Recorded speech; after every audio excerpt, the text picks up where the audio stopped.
video, I will show you how to average multiple data in Origin software. We will consider example of nickel oxide, and this is the Raman data. Okay, so here we need to make sure that x-axis is same for all the data file. Once we are confirmed, then what you need to do, open a new workbook. In the new workbook, copy the x-axis and then select the y-axis of respective data file and copy it into this one.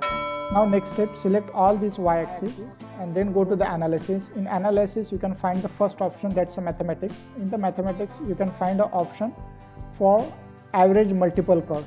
So select this one.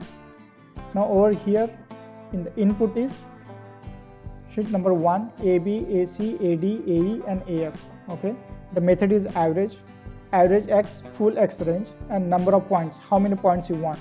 You can choose the number of points which is given in the data file, or you can choose any other number. So for example, here I want to choose as a 1000, that is auto mode.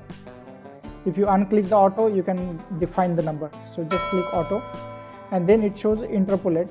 So I keep it linear. If you select spile or base file, that's fine. So I will be choosing linear. Then additional output. So I don't want to do anything, just keep it default.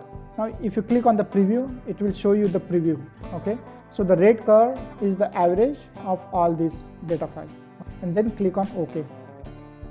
So once you click on OK, you will see, because we chose 1000 points, so it has created 1000 points.